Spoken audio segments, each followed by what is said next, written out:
Glória a Deus, a paz do Senhor Jesus, igreja. Amém. Glória a Deus. Como é bom poder retornar a casa.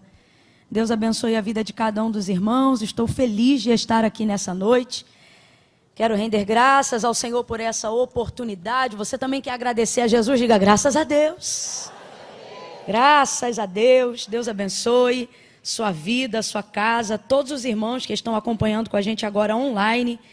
Que eles possam também estar debaixo da mesma atmosfera de graça, de unção que nós estamos aqui. A palavra do Senhor, ela diz que tudo que dois de nós ligarmos na terra será ligado no céu. Você liga essa palavra de bênção sobre todos os irmãos que não podem estar aqui, mas estão assistindo de casa agora? Então recebam aí, meus irmãos, vocês que estão em casa, em nome de Jesus. Deus abençoe a vida do nosso pastor, pastor Silas, a quem me alegra e me deixa um pouco nervosa também quando ele está, mas mais me alegra. E me alegra porque de verdade, né? Não é porque ele está aqui não, mas é uma verdade. O pastor, ele não cria um ambiente de ameaça quando ele está presente ouvindo. Ele realmente, ele ouve, ele celebra, ele dá força. E quando ele está presente, realmente é uma alegria. Há mais alegria do que temor. Pastor Odilto, sempre com a gente aqui. Deus abençoe. Pastor Jean, muito obrigada. É bom estar aqui. Abra comigo a sua Bíblia no livro de Números. Glória a Deus. Enquanto você localiza aí, deixa eu falar rapidinho para você que hoje eu trouxe alguns livros. Tem também o material de vestuário. E o vestuário vocês já sabem, né? Todo mundo que adquire qualquer uma das nossas peças entra com a gente em território nacional para fazer missão já há mais de 5 anos. Norte, Nordeste, extremo norte do país e sertão da Bahia.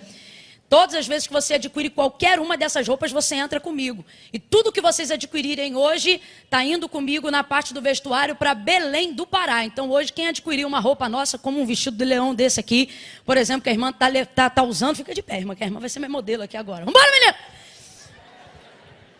Isso, pronto, agora senta para não ficar vaidosa. É esse aí, ó, bonitão.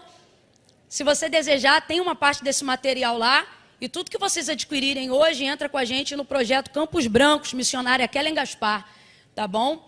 Vai estar lá fora disponível para quem desejar. E tem também o material da livraria, tá bom? Hoje eu trouxe 2 livros para vocês. Esse aqui vocês já conhecem, Os Segredos das Mulheres de Influência, aonde todas as vezes que você adquirir qualquer um desses, aí você vai comigo lá para Paulista, em Recife, aonde está sendo construído o Instituto Identidade. E as obras já começaram. Olha para quem está ao teu lado e diga, as obras já começaram. Se você quiser fazer parte de um tijolinho daquele, quando você adquirir qualquer um desses aqui do Segredo das Mulheres de Influência, você entra com a gente lá, tá bom? É um instituto onde ele atende mulheres em condição de vulnerabilidade social. Na verdade, não só mulheres, mas famílias também, onde a gente procura resgatar ali a dignidade dessas mulheres, através de um trabalho muito lindo que a pastora Thalita Pereira e o pastor Arthur fazem, quando você recebe um voucherzinho ali, faz compra. É um trabalho extraordinário. E esse aqui é para alimentar a sua alma, o seu espírito, dia a dia com o Spurgeon, manhã e noite. Quem já ouviu falar desse livro através de mim? Pois então, esse aqui é um devocional que eu indico porque eu uso. E por que você usa, Camila? Por que você gosta dele? Porque ele não é aquele devocional diário que é só palavra de, né? Hoje você vai ter um dia lindo, você vai ter um dia de vitória. Não, é aquele devocional que um dia ele diz, levanta a cabeça, e outro dia ele dá um soco seco na boca do teu estômago. E aí você levanta, se reveste, né? Ele tem me ajudado muito, já me ajudou muito, e ele é maravilhoso. É um devocional para amanhã e um para a noite. Cada página tem o dia referente do dia que você está vivendo sem ter o ano, né? Então é para a vida toda. Vão estar disponíveis lá fora, ok? Quem achou Números, capítulo de número 11?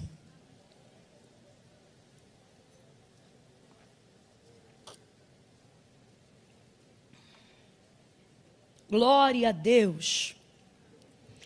Números, capítulo 11. Glória a Jesus. Hoje eu precisei fazer algumas anotações aqui, porque o Senhor me visitou essa tarde e Ele confiou ao meu coração uma palavra de despertamento para essa noite. Não, você não ouviu, eu vou falar de novo. Ele me confiou uma palavra de despertamento para essa noite.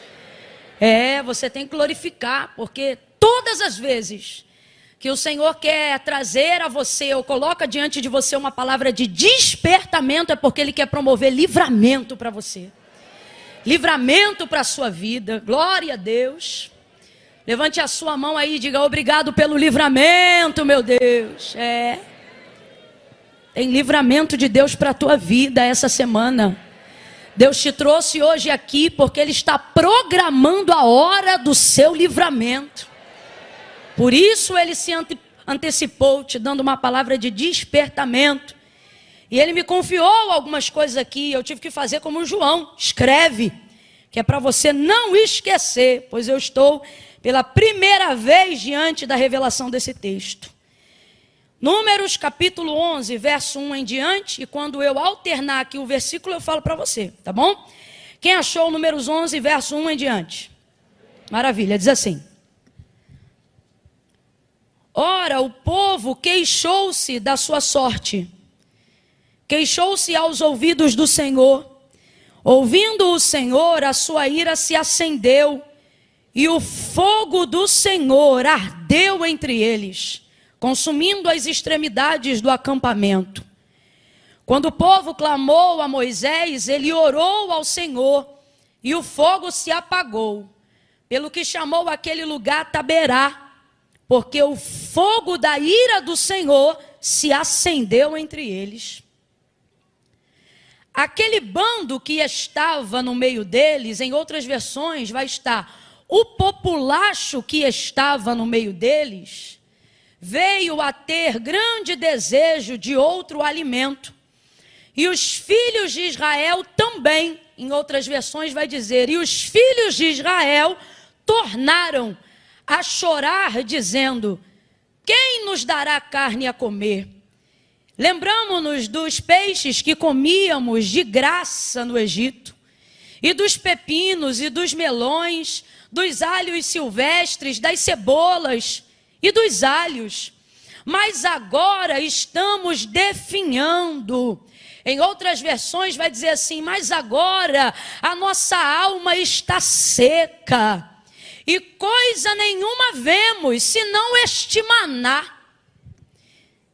Versos de número 18 em diante. Aqui é o Senhor já instruindo como Moisés deve falar ao povo. Consagrai-vos em preparação para amanhã, quando comereis carne. O Senhor ouviu quando vocês choravam, dizendo: quem nos dará carne a comer? Bem nos ia no Egito, pelo que o Senhor vos dará carne e comereis. E não comereis 1 dia, nem 2, nem 5, nem 10 dias, nem 20 dias, mas 1 mês inteiro, até sair pelos narizes. Até vocês ficarem enjoados dela, porque rejeitaste ao Senhor que está no meio de vós, e choraste diante dele, dizendo: por que saímos do Egito? Disse Moisés: 600.000 homens de pé, é este povo no meio do qual eu estou, e tu dizes: dá-lhes carne e comerão 1 mês inteiro? Matar-se-ão para eles rebanhos de ovelhas e vacas que se lhes bastem? Ajuntar-se-ão para eles todos os peixes do mar para que eles se saciem? E respondeu o Senhor a Moisés, dizendo: ter-se-ia agora o braço do Senhor se encurtado? Pois agora mesmo tu verás se a minha palavra se cumpre ou não. Verso 31.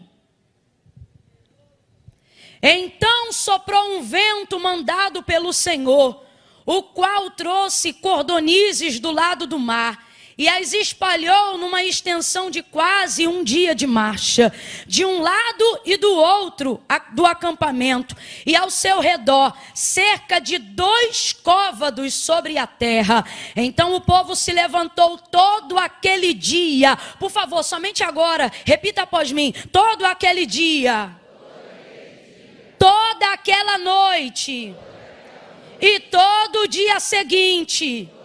Repita mais uma vez: todo aquele dia, toda aquela noite e todo o dia seguinte. Sozinho diga: todo o dia, a noite e o outro dia. De novo: todo dia, a noite E o outro dia, fala sozinho agora, vai. E o que tinha menos colhera 10 homeres. Então as estenderam para si ao redor do arraial. Verso 33. Quando a carne estava entre os seus dentes, antes que fosse mastigada, acendeu-se a ira do Senhor contra o povo e feriu com uma praga muito grande, pelo que o nome daquele lugar se chamou Quibrote Taavá, porque ali foi sepultado o povo que desejou outro alimento. E você diga amém por essa palavra. Você acabou de ler aqui comigo uma história muito conhecida da Bíblia, sobre quando o Senhor, eu disse que quem? O Senhor envia as cordonizes para esse povo que estava murmurando no deserto, murmurando do maná que o Senhor Deus havia tirado do recôndito do céu e estava entregando para eles de maneira tão ordeira, de maneira tão nutritiva, e por que não dizer de maneira tão especial. O maná, ele era tão especial que ele foi introduzido dentro da arca, como símbolo de sustentabilidade, de provisão, de constância, de fidelidade, de alimento. Haveria aqui uma lista de significados que nós poderíamos traduzir acerca do maná. O Senhor cuidou do seu povo, proveu ao seu povo. O maná, ele foi tão importante na nutrição, na sustentabilidade de Israel até a entrada em Canaã, que ele foi o único alimento provido por Deus que de verdade durou até a entrada do limite do povo em Canaã. Esse povo comeu até outras coisas, mel em alguns acampamentos, outro tipo de carne em outros lugares, mas o maná, ele não se retirava durante o processo de peregrinação até entrar em Canaã. O maná, ele se manteve, assim como a fidelidade do Senhor, para poder cumprir aquilo que jurou aos seus pais, dizendo que faria, que era introduzir esse povo na terra que manava leite e mel. Mas antes de conhecer leite e mel, o Senhor proveu diariamente, com muito carinho, de forma muito especial, o maná. O maná era um alimento tão contundente, tão forte, mas ao mesmo tempo ele descia sobre a terra de forma tão delicada. O texto diz que ele não era trazido pela mão de homens, não se comprava no mercado, não se adquiriria com dinheiro. O maná, se você olhar o texto, é incrível. Ele era trazido pelo orvalho de manhã. O texto diz que quando o orvalho se secava, então o maná aparecia. Como pode algo tão leve descer do céu, tão leve, e ao mesmo tempo trazer peso, trazer substância? Logo depois que o orvalho se retirava, o maná, ele era tão santo, ele era uma provisão que identificava tanto a fonte de onde ele saíra, ou seja, do próprio Deus, que havia ordem para colher ele, havia um critério, né, que deveria ser colhido logo pela manhã, antes do sol ser completamente posto no céu, porque senão ele derretia. Mas depois que ele era colhido, ele não derretia mais, ficava dentro de casa e não derretia mais, era moído e não derretia mais, passava no pilão e não derretia mais, ia para o fogo e não derretia mais, ia para a água e não derretia mais, fazia bolo, fazia pão e ele não derretia mais, porque o segredo era levar o maná para dentro. Colhia, mas do lado de fora derretia, porque o que é de Deus para você, se não for para você, e se você não souber usufruir, não fica disponível para cães, não fica disponível para porcos, não fica disponível para nada e nem ninguém que não foi justificado pelo Senhor para absorver. Então acaba, só para você ir entendendo. Veja como o maná é especial, veja como o maná é precioso. O maná, ele poderia nos lembrar Jesus, não tem como lembrar, porque o texto diz acerca dessa comparação. O texto diz assim: vossos pais comeram maná no deserto e morreram, mas Jesus vai dizer o quê? Eu sou o pão vivo que desceu do céu. Esse ninguém vai morrer, esse pelo contrário, quem comer ele vai ter vida eterna. Só que por que eu acabo me lembrando? Porque ele não tinha aparência, porque ele veio do céu. Veja isso. Mas ele tinha ali um período de durabilidade. Agora, o povo, depois de um tempo, começa a desdenhar esse maná. Por que o desejo de comer carne vai levar eles à morte? Não é o desejo em si, esse povo não está proibido de comer carne.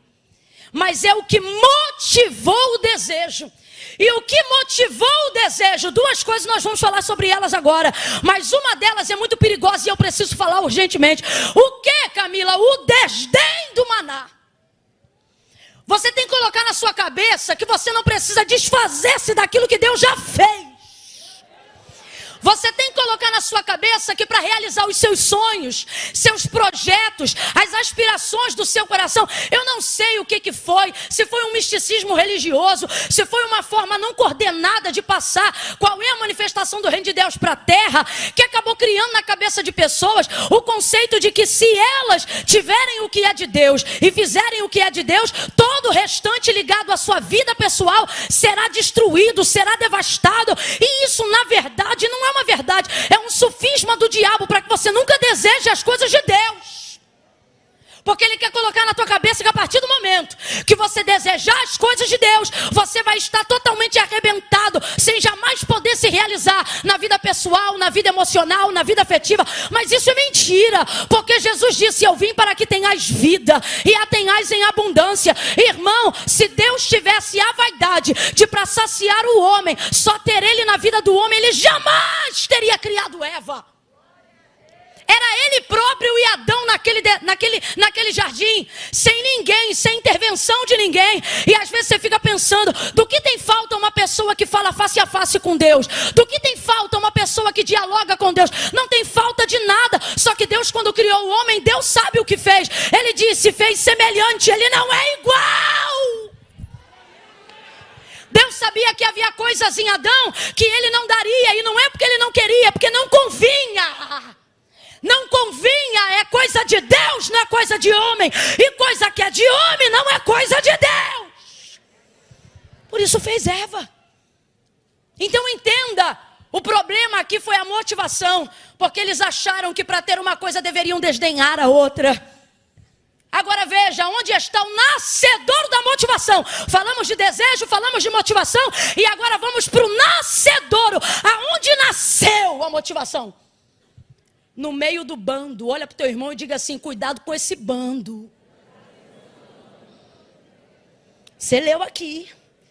Camila, fala a verdade aí. Você acha que o povo já estava meio assim com o maná? Acho. Já havia algo ali? Já. Não tenha dúvida. Você come ovo 15 dias, no 16º já está piando. Ué, é ou não é? Eu já saí com amigas que estavam no processo, que na hora de perguntar alguma coisa na escolha, você quer frango ou quer carne? E ela de menina, eu quero uma carne vermelha, porque eu já estou aqui, ó, quase ó, batendo asa. Quem aqui nunca passou por um processo onde o alimento da sustentabilidade não tem a ver com o seu prazer, tem a ver com a sua sustentabilidade? Tem a maturidade. Mas a maturidade de Moisés, a liderança de Moisés, a maneira como Deus se manifesta no meio desse povo, vai suprimindo esse desejo. É igual você quando está passando uma dificuldade em casa. Minha mãe é uma pessoa que não aguenta ver salsicha. Porque na época da prova, irmão, era salsicha com macarrão, salsicha com arroz, salsicha frita, salsicha cozida, salsicha no molho, salsicha no... Era salsicha. Minha mãe já fazia assim. Mas comia salsicha. Hoje ela pode comer outras coisas, mas quando não podia comer nada, o que ela comia? Estava enjoada, mas comia. Não queria, mas comia. Maturidade, irmão. Você tem que saber. Então, Camila, humanamente falando, certamente havia nele já um desejo de comer uma outra coisa, não tenha dúvida nenhuma. Só que aonde se manifestou esse desejo? Quando percebeu que o bando, quem é o bando? Povo estranho. Quem é o bando? O populacho que saiu do Egito e falou que ia seguir tudo na moral, direitinho, mas no final começou a manifestar os desejos de lá do Egito. Aí o que acontece? Quando você já está com o choro preso por algo, senta do lado de alguém que já está com o choro solto, o próximo a chorar é quem, filho? Agora, o que Deus está nos despertando nessa noite? Estranhos desejos crescem do lado de pessoas estranhas. Olha de novo para alguém que está do teu lado, diga para essa pessoa, sai do meio do bando. Esse esse populacho começa a ficar enjoado, fastiado. Eles começam a ficar agoniados, até porque eles não estão acostumados a essa cultura. E eles começam a reclamar. Presta atenção. Você já viu o ditado que diz: os incomodados que se mudem? Todo incomodado de fato vai se mudar, mas ele não vai se mudar antes de tentar te convencer. E eles começam a ficar incomodados. E o texto diz que eles começam a reclamar. Mas eles são estratégicos. Eles não reclamam com Moisés, não. Eles reclamam com o povo. Porque eles sabem que lá eles têm que ficar na disciplina. Aí começa a reclamar. Aí o texto diz que eles começam. Então Israel, então os hebreus também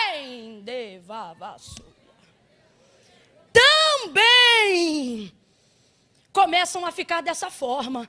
Começam a chorar, começam a falar mais alto. Quem aqui trabalha no berçário sabe, bota uma criança para chorar no berçário, só uma. O que vai acontecer? Verso 4, um bando de estranhos começa a reclamar. Então também Israel amplia aquela voz. Você sabe por que tem gente que já tem desejo de fazer algo, mas vem chorar perto de você, vem para perto de você, porque sabe que você é a pessoa que tem poder de ampliar. Você tem o poder, às vezes, não de realizar, mas de ser a ponte que chega perto de quem faz acontecer. Então você tem que vigiar muito com o que você deseja perto de quem você está. Isso aqui nada mais é do que 1 Coríntios capítulo 15, verso 33. O que é que nós vemos ali, gente? A expressão clara sobre a necessidade de vigilância com as companhias. Vigia com quem você anda. Eu acho muito extraordinário esse texto, porque o apóstolo já começa dizendo assim: não vos enganeis. Porque ele diz: não vos enganeis, as más conversações corrompem os bons costumes. Não vos enganeis. Eu gosto porque ele começa dizendo: não vos enganeis. E por que você gosta tanto, Camila, dele começar dizendo: não vos enganeis? Porque quando você está do lado de alguém, sobretudo se você for maioral a essa pessoa, você tem a sensação de que ela nunca vai ter poder de te convencer. Que é só você que convence ela, que é só você que aconselha ela, que você tem poder sobre ela. Porque no Egito o povo era escravo, mas no deserto Israel reina. No Egito esse povo era escravo e eram os egípcios que tinham poder sobre eles. Mas lá agora no deserto Israel é maioral sobre eles. Então a gente acaba tendo essa impressão: deixa ficar, não tem problema. Deixa almoçar, não tem problema. Deixa ficar em casa, não tem problema. Tem intimidade com ele, não tem problema. Ah, o que tem? Eu só estou seguindo. Seguir não é nada, dá um clique em cima. Só estou seguindo, não vai te influenciar. Todo dia na tua linha do tempo tu já está influenciado e não sabe. Porque não tem outra forma de influenciar melhor do que gradativamente. Olha de novo para alguém e diga: sai do bando. Eles vão suscitar Israel, e Israel vai suscitar aquilo que já existia, mas precisava de uma motivação que iria acontecer pela leve e qualquer influência à sua volta. Que influência era essa? Desse povo. Aí você diz: Camila, será que é verdade? Eva que o diga, meu irmão. Influencia sim. Ei, povo, Camila, nada a ver, influencia sim.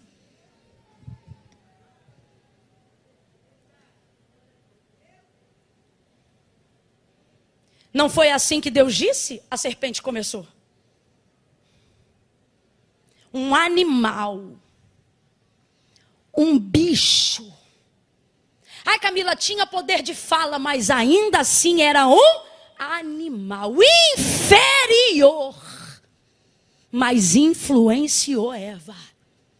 Conduze, pare de subestimar as pessoas que você julga serem menor do que você. Influenciou.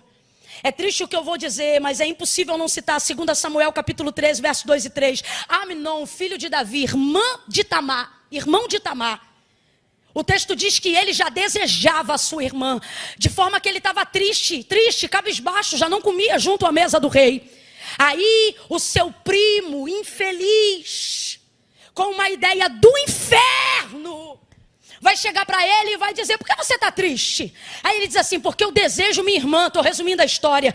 Aí em mim um desejo. E aí ele colocou quem, Wellington? Quem parou do lado dele? Alguém com potencial para fazer ele acreditar que ele podia realizar o desejo. Aí olha o que o primo diz para ele: se finge de doente.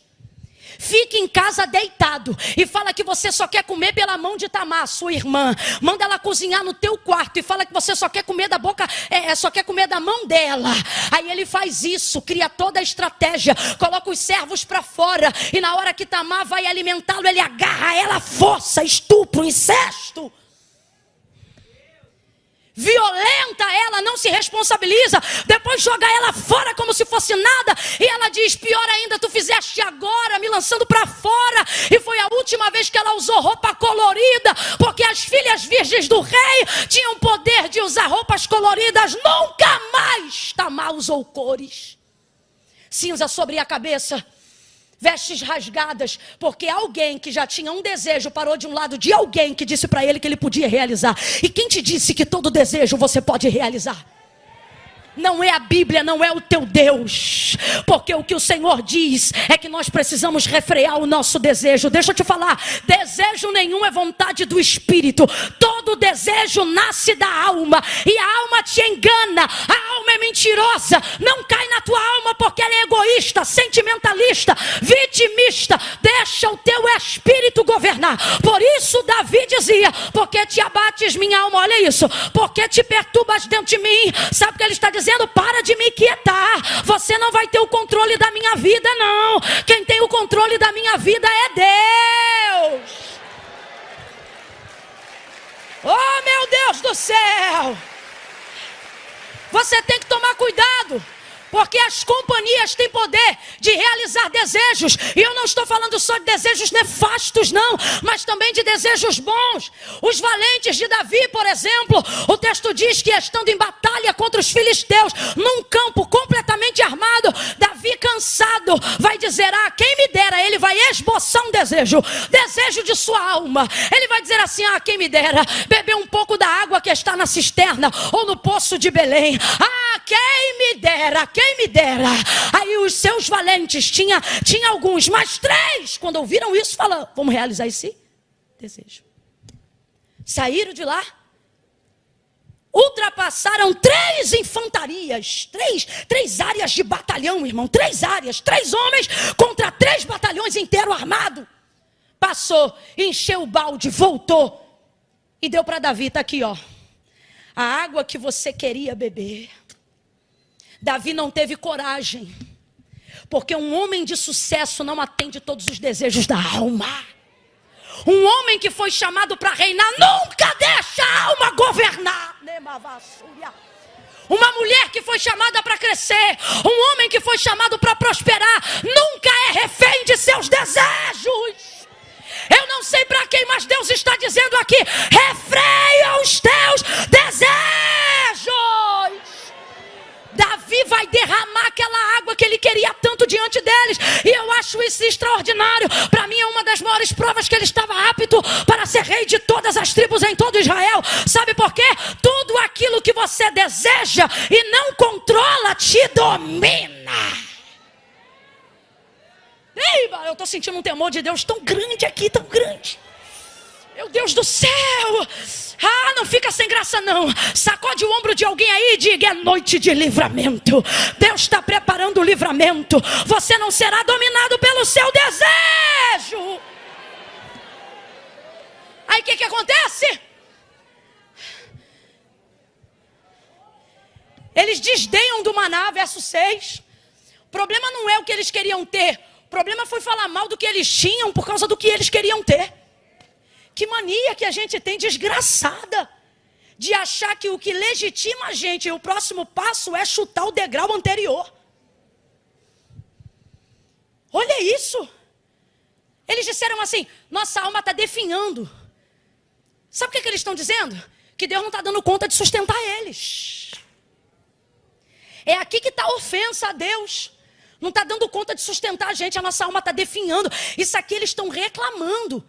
Como se dissesse assim, o que ele nos dá não é o bastante. O que ele nos dá não é o suficiente. Só que eu gosto muito da interpretação que diz assim, nossa alma está definhando. Por quê? Porque quem está fraco não tem força para falar tanto, para fazer protesto.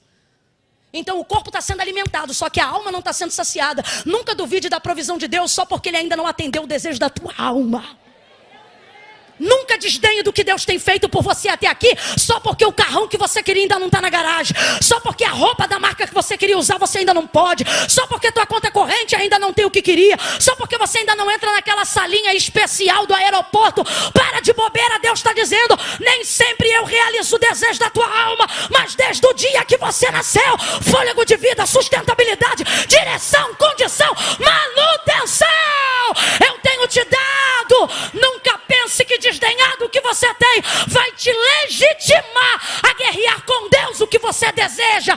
Para com isso agora. Para com isso agora. Eu não sei para quem, mas agora não é pregação. Eu estou sendo profeta. Deus está dizendo, pare com isso agora. Pare com isso já. Desdenhou. Olha isso aqui. A gente só tem este maná.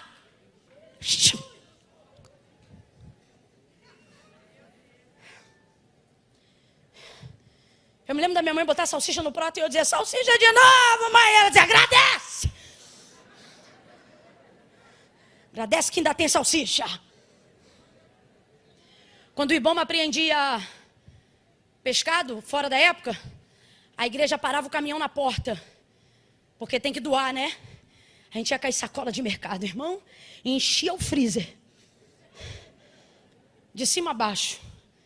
Segunda, terça, quarta, sardinha. Quinta, sardinha na panela de pressão, torta de sardinha. Eita. Tinha dia que eu dizia, ai, sardinha, agradece. Tem sardinha. O problema aqui não foi só o que eles desejaram, mas foi achar que eles tinham que desdenhar para ter o que desejavam.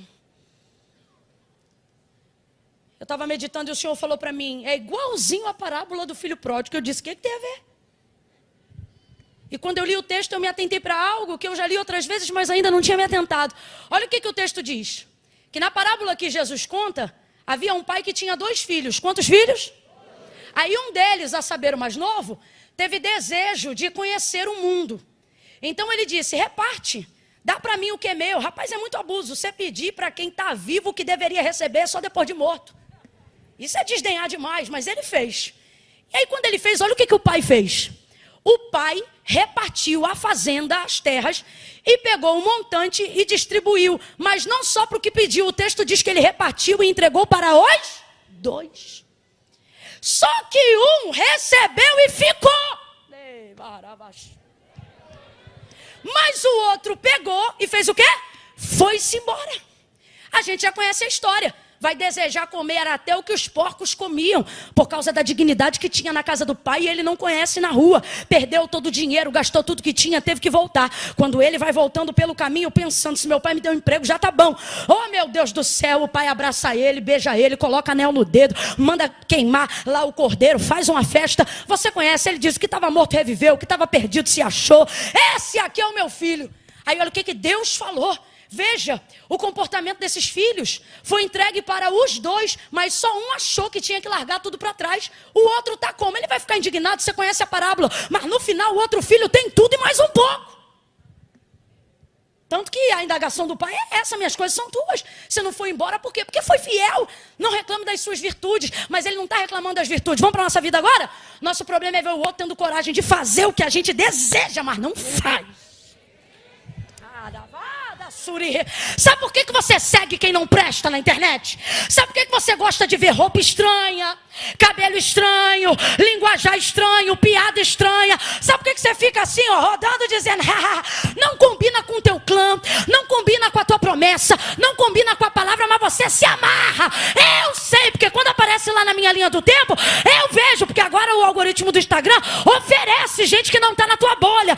Aí quando aparece lá, eu vejo, meu Deus, fulano de tal curtiu esse negócio aqui. Meu Deus, fulana de tal. O que é, Camila? Você é fariseia?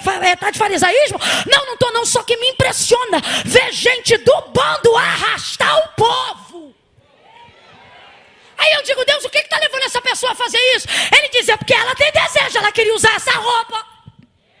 Ela queria cantar essa música. Ela queria estar nesse lugar. Ela queria participar nessa festa. Ele queria ter isso aqui que o outro está mostrando. Só que não tem.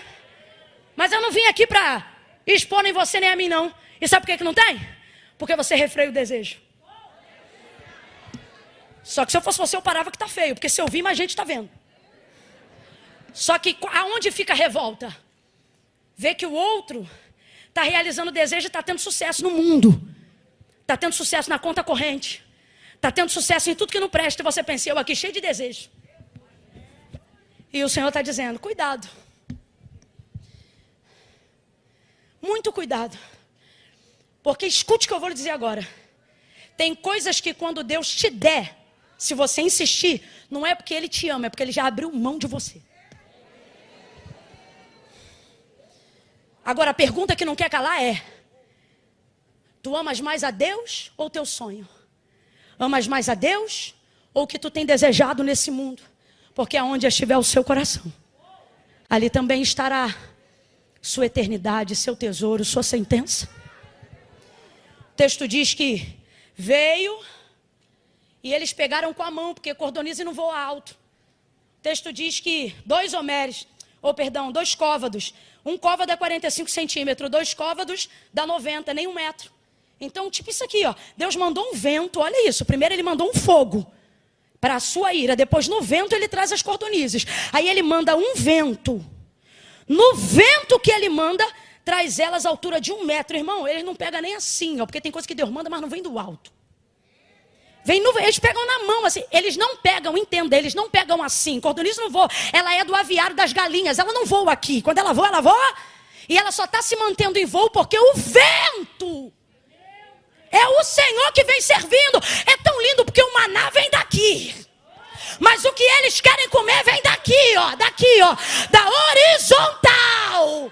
É mundo que você quer? Toma. É sucesso que você quer? Toma. Tá desenfreado pela fama? Toma.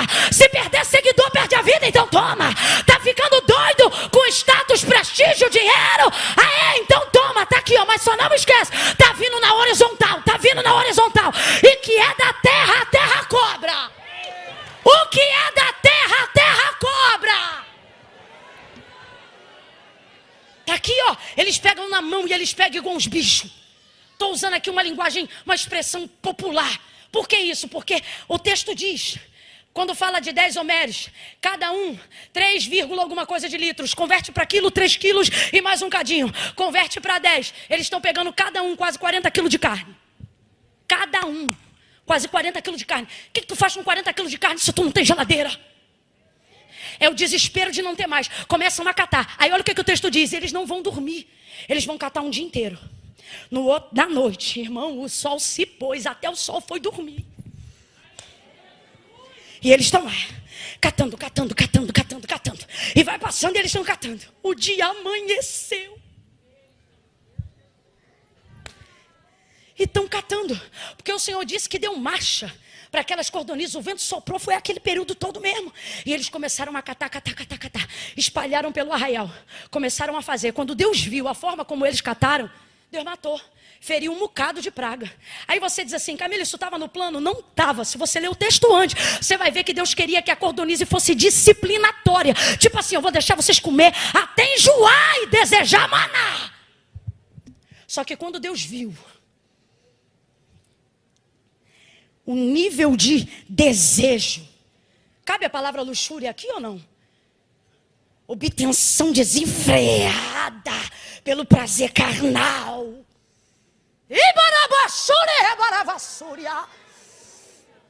Eu quero cartinha do capeta para um monte de gente. Se te faz feliz, está liberado. Mensagem do inferno para confundir tua mente. Olha isso. Quando o Senhor viu aquilo, a ira se acendeu. Como assim diz se acendeu? Ira não programada. Ira nunca está programada.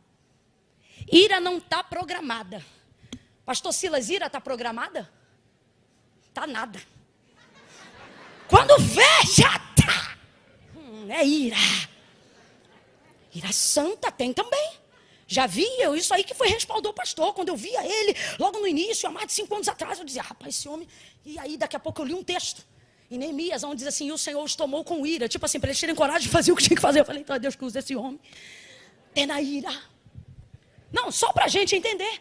Ira não se programa, por isso é ira. Senão seria ódio calculado, isso é do inferno. A ira do Senhor se acendeu, sabe o que é isso? Não estava no plano. Assim como não estava no plano, quando o Taberá, fogo da ira do Senhor se acendeu, quando ouviu, o que é isso, gente? Deus invisível, porém real, não tem aparentemente braços e pernas como nós cremos na visão do Deus invisível, mas nós vemos nele características que nós detectamos aí como antropoformismo, para entender seus sentimentos e ações, e são em momentos como esse que a gente vê, que apesar dele ser Deus, é próximo da nossa humanidade. Por quê? Porque o texto diz que quando ele ouviu aquela conversa fiada, mandou fogo na hora. É irado. Depois, mandou o vento. Não na ira, mas mandou o vento. Tudo isso foi Deus que mandou. Quem mandou o fogo? Quem mandou o vento? Quem mandou a cordonice? Só que eu me lembro de Elias na caverna. Passou o fogo. Passou o vento. Teve terremoto. Mas Deus estava nisso? Depois uma voz mansa e delicada. Tem evento que Deus manda só para promover desejo. É a consequência, é a sentença, é o sinal de que ele não está concordando com aquilo, mas a gente não se atenta aos sinais. O povo comeu, a ira se acendeu, Deus mandou uma praga que feriu. A ideia era comer até enjoar, mas a ira se acendeu pela forma como colheram. Quando o desejo estava diante dos seus olhos, não havia gratidão, não havia lembrança nem reconhecimento, não havia pedagogia da disciplina que Deus estava dando. Aí eu escrevi algo aqui para terminar, porque tem dia que a gente vem, tem dia que a gente fala, e tem dia que a gente chama, mas tem dia que Deus diz, e não é todo dia, fala e ponto, e é esse dia. Olha isso aqui. Nem tudo que Deus coloca ao seu alcance significa que Ele quer que você pegue. Eva que o diga. A árvore do conhecimento do bem e do mal estava cercada por uma cerca elétrica? Tinha muro ao redor dela? Responda para mim, estava ao alcance de Eva, sim ou não? Sim ou não? Mas significava que Deus queria que ela pegasse? Ele já havia dado instrução. Aí você vê o episódio das cordonizes, 1 metro pegando pela mão. E eu perguntei ao Espírito Santo e disse, então para que tão perto? Deus falou para mim, para te dar uma chance de você exercer controle sobre aquilo que você deseja. Porque tudo que você não controlar vai te dominar. Camila, por que Deus não explicou isso? Mais do que explicar. Quando Deus mandou o maná e o maná estava liberado, ele também tinha regra.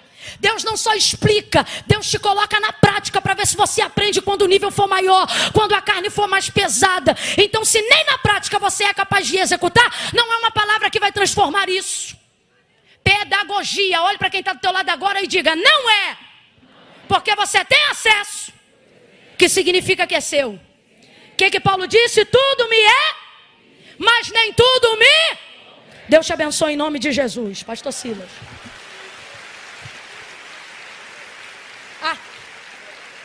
Fica de pé do teu lugar em nome de Jesus.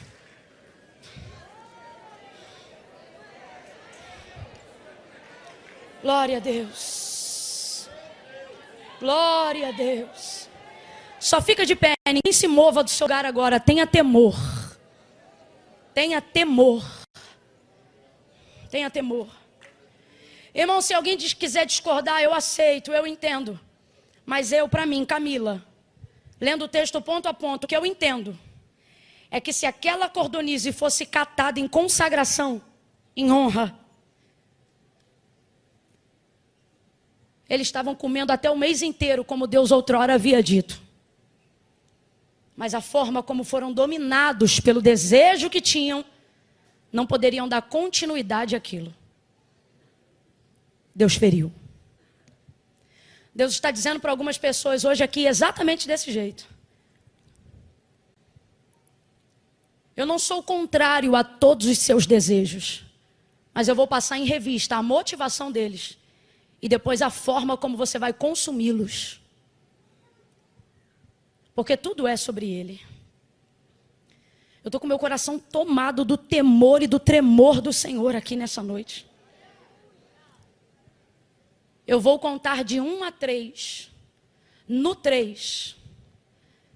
Eu nunca fiz esse tipo de convite, irmãos. Nunca, é a primeira vez.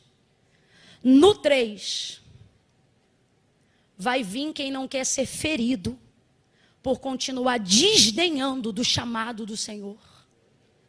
Daquilo que Deus tem falado ao seu coração.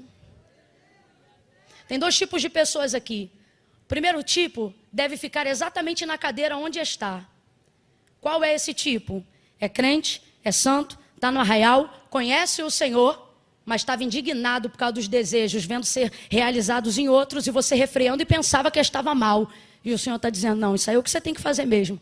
Porque tem desejo que quando chega a você, não é para a vida, é para a morte. Há caminhos para o homem que parecem bons, mas o final deles é a morte.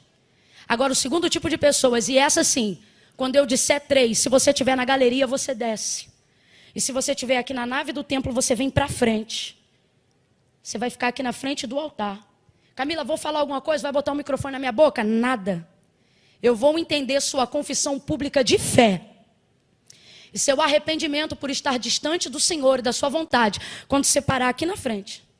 Então, no 3, quem está afastado dos caminhos do Senhor, quem quebrou a aliança, quem ama ao Senhor de coração, mas por causa de práticas pecaminosas, errou, se afastou e não sabe como voltar. Camila, mas e meu problema? Eu ainda estou no rolo. Vem você e o rolo.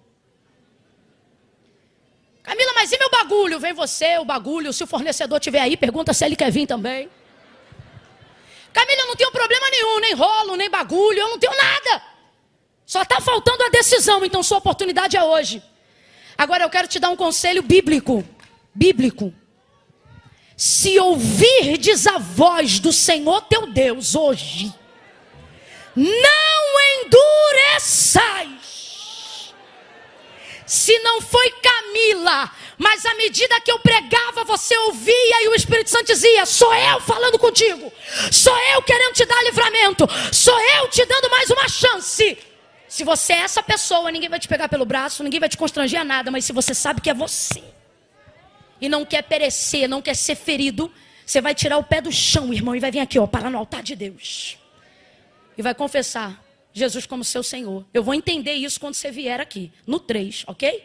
1, a Devec, levante a mão e comece a orar agora.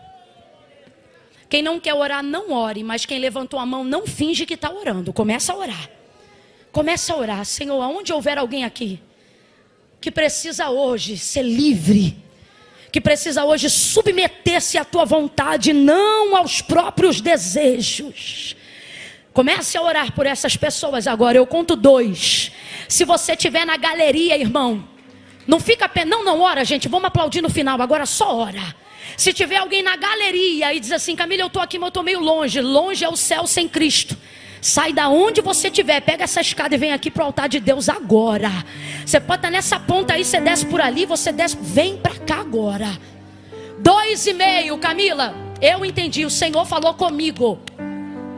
Camila, eu sou crente de uma igreja aqui perto, posso ir aí na frente receber oração? Não vem que eu não estou te chamando, refreia teu desejo aí. Agora não, Camila, eu entendi, Deus está falando comigo, eu me afastei, eu me distanciei. Eu fiz como pródigo, gastei, agora eu quero voltar. Estou distante, eu tenho saudade do Senhor. 2,5. Vou te ajudar dando impulso agora. Sabe quando você tem que fazer uma coisa e precisa da ajuda de alguém que dê impulso?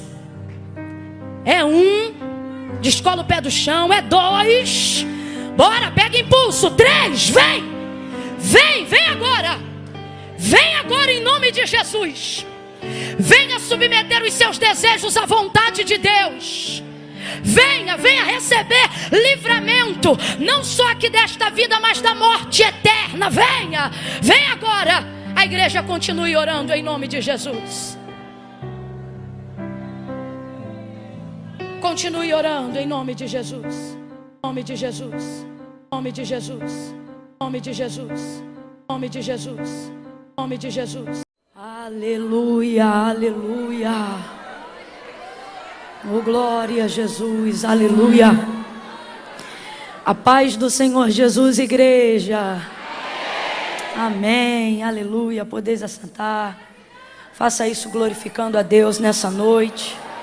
A Ele a honra, a Ele a glória, a Ele todo louvor, a Ele toda adoração, porque dEle, nele, por Ele e para Ele são todas as coisas. Nós viemos aqui por causa dEle, para engrandecer a Ele, para bendizer a Ele, para sentirmos a Sua presença. Irmãos, quando eu tenho a oportunidade de estar em um lugar aonde Deus faz questão de evidenciar um pouco mais da sua presença, como é o caso aqui nessa noite, quando eu falo sobre a evidência da sua presença, Deus é minha testemunha, que isso não tem a ver com o quantitativo de pessoas que se reúnem em um lugar, porque às vezes a gente chega em alguns lugares que pode haver uma multidão, mas se elas estiverem com a expectativa equivocada, nem ajuda, até atrapalha. Então o que eu estou falando aqui, estou falando no temor do Senhor, não é pelo que nós estamos vendo aqui, glória a Deus por isso, mas é porque o Senhor, Ele realmente está evidenciando a sua presença entre nós, o que mostra que a nossa expectativa aqui hoje está correta. Totalmente nossa adoração e nossa fé está depositada nele. Se isso é verdade, confirme dizendo aleluia, confirme dizendo glória a Deus. Se você veio aqui adorá-lo, confirme dizendo é verdade, Senhor, é verdade, Senhor. E eu sinto isso na minha alma. Quando isso acontece, eu fico trêmula, e não é tremedeira de nervoso não, nem de fome não, até porque eu já tomei café antes de vir para cá. É uma tremedeira de temor. Meu Deus do céu, meu coração está tomado de temor nessa noite. Aleluia, aleluia. Eu quero que seu coração fique assim também. Dá uma olhadinha com carinho para quem está do seu lado e diga assim para essa pessoa: guarda o teu pé, porque Deus está na casa. Meu Deus, aleluia. Oh, aleluia. Fala aí para essa pessoa assim, ó: se eu fosse você, eu respirava até devagar, para não pecar. Respira devagar, que é para não pecar, porque irmãos, num ambiente desse, estava ali orando com o pastor Ney, com a igreja, e o Senhor falando comigo: esta noite eu estou arrebentando correntes antigas. Esta noite eu estou arrebentando cadeados antigos. Vão haver muitos testemunhos. Oh, aleluia. Oh, aleluia. Oh, glória a Deus. Nós cremos em tudo isto. Louvado seja o nome do Senhor. Como é bom poder retornar a essa casa, pastor Ney. Deus abençoe sua vida, pastor Andréia, Messias. Como Deus lhe usa. Como fomos ministrados através da sua vida nessa noite. Deus continue abençoando. Toda nasci para Deus. Eu fico muito feliz quando eu venho aqui. É sempre uma honra poder estar aqui com os irmãos nessa casa. Deixa eu aproveitar aqui bem rapidinho, gente, dizer que ao término do culto, lá embaixo, vão estar disponíveis os nossos materiais. Vocês já sabem qual é a motivação do nosso coração, sabem como o Senhor tem nos direcionado a sermos bênção para o campo e a obra missionária no Brasil e no mundo, mas nos últimos 6 anos, de maneira muito específica no Brasil. Então, todas as vezes que você adquirir qualquer um dos nossos produtos, você entra com a gente no campo missionário, tá bom? Erradicando a fome em alguns bairros, construindo casas pastorais, conseguindo barcos para a travessia, não só de pessoas, mas também de materiais e de comida no Ribeirinho, no extremo norte do nosso país, bem como outras regiões, tá bom? Então a gente vai estar lá embaixo depois que o culto acabar, e você desejando adquirir, a gente trouxe hoje alguns produtos especiais. Tem a camisa Foco até o Fim. Quem me conhece já sabe que esse é um dos meus lemas, é a minha luta contra a inconstância. Camila, você já venceu, irmãos? Eu venço todo dia. A luta contra a inconstância, ela é um método disciplinar. Você não vence quando vence, você vence enquanto não desiste de lutar. E aí você vai seguindo e é assim que você vai melhorando, tá bom? Então tem essa camisa Foco até o Fim, que também faz parte do nosso treinamento. Tem o vestidinho que é o queridinho delas. Eu nunca voltei para casa com esse vestido de todas as vezes que eu trouxe ele para Guarulhos. E eu quero agradecer a vocês por isso. Esse daqui é um dos nossos modelos mais antigos e ele ainda é o carro-chefe que mais abastece a junta e o campo missionário no extremo norte. Eu estou falando do Pará, do Belém, dos ribeirinhos do Amazonas, até hoje. Então eu quero agradecer a todos vocês que compram, que adquirem, que quando fica surrado vai lá e compra de novo o mesmo modelo, porque esse é um dos modelos que mais nos ajuda na contribuição. É o vestido do leão preto, tá vendo? Vocês já sabem qual é o esquema dele. Botou um tênisinho, derruba 10 anos em qualquer idade. Se tiver 60 vão dizer que é 50, se tiver 50 vão dizer que é 40, tá bom? E hoje, para todos os jovens, quem são os jovens? Os que estão abaixo da linha dos 100 anos.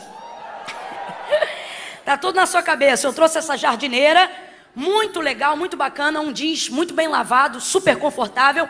E hoje, em especial, quem adquirir a jardineira já vai ganhar debaixo a peça da camisa, já vai junto com ela, tá vendo? Por quê, Camila? Para eu garantir que você vai usar com uma peça por baixo essa jardineira. Brincadeiras à parte, irmãos, vai estar disponível lá embaixo, tá bom? Se vocês desejarem adquirir, vai ser uma bênção para a minha vida, mas só faça isso, obrigadão, irmão. Só faça isso se também for uma bênção para a sua, tá bom? Glória a Deus. Abra comigo a sua Bíblia no livro de Atos dos Apóstolos.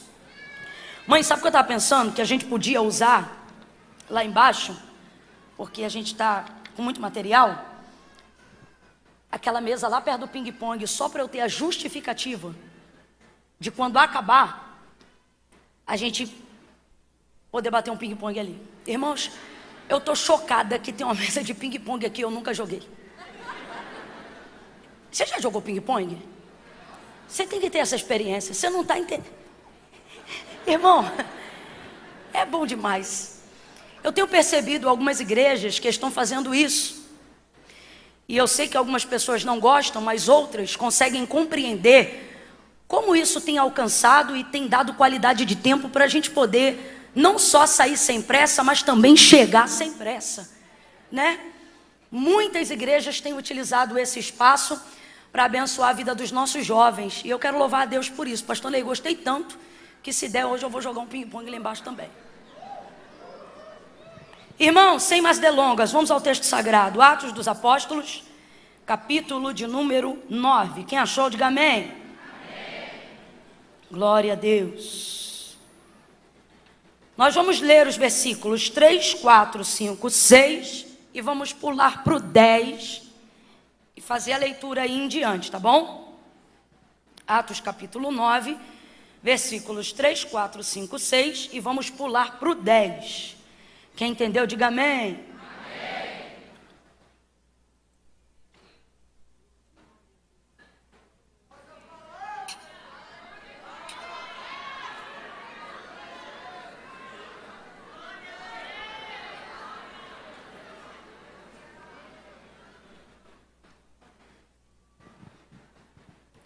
Aproximando-se ele de Damasco na sua viagem, subitamente o cercou um resplendor de luz do céu. E caindo por terra, ouviu uma voz que lhe dizia: Saulo, Saulo, por que me persegues? E ele disse: Quem és, Senhor? E respondeu o Senhor: Eu sou Jesus a quem tu persegues. E duro será para ti recalcitrar contra os aguilhões. Agora levanta-te e entra na cidade, e lá te será dito o que te convém fazer. Verso 10. E havia em Damasco um discípulo chamado Ananias. Qual era o nome do discípulo, gente? Ananias. E disse-lhe o Senhor em visão: Ananias. E ele respondeu: Eis-me aqui, Senhor. E disse-lhe o Senhor: Levanta-te, vai à rua chamada direita, e pergunta em casa de Judas por um homem de Tarso chamado Saulo, pois ele está orando. E numa visão ele viu que entrava um homem chamado Ananias, e punha sobre ele a mão para que tornasse a ver. E respondeu Ananias: Senhor, de muitos ouvi acerca deste homem, a quantos males ele tem feito aos seus santos em Jerusalém, e que aqui tem poder dos principais sacerdotes para prender a todos aqueles que invocam o teu nome. Disse-lhe, porém, o Senhor a Ananias: vai, porque este é para mim um vaso escolhido, para levar o meu nome perante os gentios, os reis e os filhos de Israel. E você diga amém por essa palavra. Amém. Diga amém por essa palavra. Amém. Eu vou contar de 1 a 3. No 3, você vai liberar uma palavra que determina o rumo profético daquilo que Deus nos confiou como verdade para essa noite, tá bom? Quando eu disser 3, você vai olhar para esse irmão, para essa irmã, e vai dizer assim para ele ou para ela: você está cercado. Você viu que eu não contei até 3. Vocês já sabem disso. Não sei por que vocês fazem. No 3 você vai dizer, tá? Quando eu disser 3, você vai dizer: você está cercado. Agora, irmão, para pensar no que é a expressão dessa palavra. Quem aqui consegue ver essa palavra dentro de um contexto que não esteja em conotação de urgência? Eu vi você virando: você está cercado. Irmão, imagina a cena. Normalmente esse tipo de palavra é liberado para alguém que precisa se render. Se a pessoa precisa se render, ela está numa posição muito complicada. Significa que uma força de autoridade maior está sob domínio. Foi exatamente o que Paulo fez no caminho de Damasco antes da entrada dos portais de Damasco. Foi cercado por um súbito resplendor de luz do céu, e essa luz era Jesus. Tanto é que ele ainda nem sabia que era Jesus, mas ele reconhecia que estava diante de uma autoridade maior do que toda e qualquer autoridade que ele já esteve. Por isso a sua posição era de rendição. Tanto é que ele pergunta: quem és, Senhor? E o S é maiúsculo, não é educação, é rendição. Eu reconheço o teu senhorio, eu reconheço a tua autoridade. Então eu quero que você entenda esse contexto desta noite. Quando eu disser 3, você vai olhar para quem está do teu lado e vai falar como se fala alguém nessa circunstância. Você nunca vai ver a polícia cercando a casa de alguém que está fazendo um outro refém e vai pegar o alto-falante e vai dizer: você está cercado. É assim não, meu irmão. Como é que é? Você está cercado, meu irmão. Entendeu? Convença essa pessoa no 3. É 1, é 2, é 3. Diga aí. Agora assusta o outro, vai, diga de novo. Você está cercado, meu irmão. Você está cercada, minha irmã. Está cercado pelo teu chamado, pela tua vocação. Está cercado pela missão que Deus te confiou, ou pela unção que te elegeu, pelo plano que Deus tem com a tua vida. Você não vai mais fugir. Ou eu vou dizer de novo: você não vai mais fugir. Aquele que te guarda e nunca dorme te cercou por todos os lados. Você não tem para onde fugir.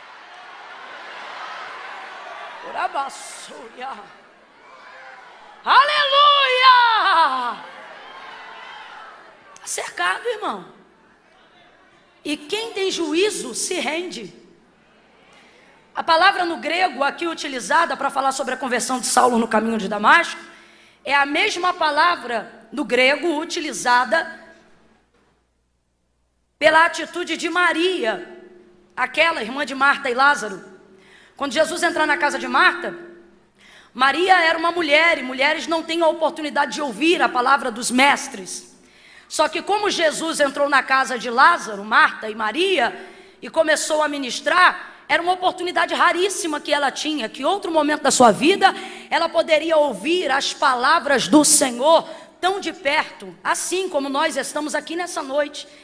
Então Marta, atarefada, cuidando daquela quantidade de pessoas que estava na sua casa para ouvir o Senhor, o texto vai dizer que ela está ali atarefada. Jesus vai dizer: Marta, você está atribulada, está angustiada de espírito. E ela vai estar indignada com Maria, porque o texto vai dizer que Maria quedava-se aos pés de Jesus. Veja, o texto diz que Maria quedava-se. A colocação no grego, ela é essa: quedava-se, caiu depressa, desceu rápido demais. É isso que significa. Agora veja, não é coincidência que a mesma expressão do grego para Saulo seja a mesma em Atos dos Apóstolos capítulo 9. E por que a gente está falando isso aqui? Para poder deixar claro que uma conversão, uma experiência com Jesus, para ser verdadeira, para ser legítima, ela não pode ser nem por força e nem por violência, como diz a palavra.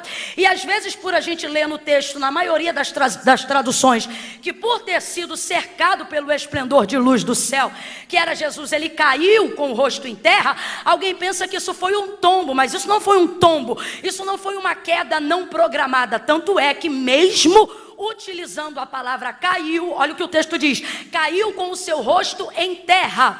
O texto vai dizer que suas mãos estavam espalmadas no chão. Presta atenção, quem cai, cai de qualquer jeito, cai catando cavaco, cai com o cotovelo para um lado, o joelho para o outro, cai ralado, cai de lado, cai de banda, cai se machucando. Vocês estão entendendo o que eu estou querendo dizer? Aí quando você vai olhar a expressão no original, ou seja, no grego, você vai perceber que a expressão, apesar de ter sido traduzida diferente, dependendo da tradução de cada palavra, no grego não há diferença. É a mesma tradução, que não é caiu, mas é quedava-se, que significa desceu depressa.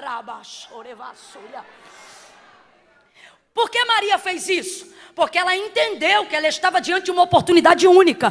No caso dela foi voluntário, mas quem disse que no caso de Saulo não foi voluntário? Se uma expressão de conversão e de libertação para ser verdadeira precisa ser voluntária, se ele tivesse caído por imposição ou por impelimento, de que maneira a sua conversão teria sido verdadeira?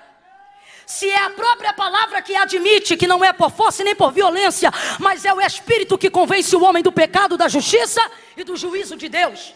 Agora, o que nós podemos admitir aqui é que diante da experiência que ele viveu, a experiência de conversão, ele ouviu a voz, irmão, não foi voz de Camila, não.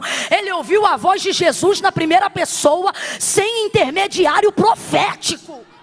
Não tem como ouvir a voz de Jesus na primeira pessoa, sem intermediário profético, e não sentir absolutamente nada. João vai ficar estatalado na visão da ilha de Patmos no Apocalipse, quando ele ouve a voz de Jesus glorificado diante dele. O texto diz que ele vai cair como morto. Não tem como, é a voz de Jesus. E ele está vendo aquela voz se manifestar por intermédio de uma luz que o cercou por todos os lados. Então por que Paulo vai tão depressa ao chão? Porque Deus o derrubou? Não. Quando o Senhor quer converter, ele não derruba. Não é sobre isso, eu estou falando daquilo que acontece de dentro para fora. Simplesmente Saulo foi fiel à experiência que ele estava tendo. Diante do que ele viu, diante do que ele ouviu, ele sentiu algo. E diante do que ele sentiu, ele não resistiu e desceu depressa. Algumas conversões só não se completam, não porque Jesus não se manifestou, mas porque a gente é resistente a admitir a experiência que teve diante dele. Ele não, ele vai ser fiel ao que ele viu, vai ser fiel ao que ele ouviu, vai ser fiel ao que ele sentiu. E qual é o resultado disso? Rapidamente ele foi ao chão, e agora com a cara no chão. Que posição é essa? Joelho em terra, mão espalmada e boca no pó. Se isso não é rendição, eu não sei mais o que é. É válido aqui dizer que eu não estou falando de alguém que é leigo. Eu estou falando de um homem que é romano. Eu estou falando de um homem que, apesar de ser hebreu, ele serve toda uma guarda romana. Eu estou falando de um homem que presta reverência a César. Eu estou falando de um homem que se inclina ao Império Romano. Eu estou falando de alguém que sabe o que é reverenciar, descer. Eu estou falando de alguém que já conquistou outras pessoas e outros lugares e sabe identificar uma posição de rendição. Ele não ficou assim por acaso. Ele ficou assim para reconhecer que a autoridade de Jesus era a maior autoridade sobre ele naquela hora. Era uma maneira de dizer: eu não vou fazer nada a não ser o que tu queres que eu faça. Eu estou rendido a esta experiência sobrenatural que eu estou tendo diante da manifestação da tua voz. E ali ele ficou. Uma vez rendido, de mãos espalmadas e, como diz o texto, com a cara no chão, ele pergunta: quem és, Senhor? E o Senhor responde para ele no cerco de luz: eu sou Jesus a quem tu persegues.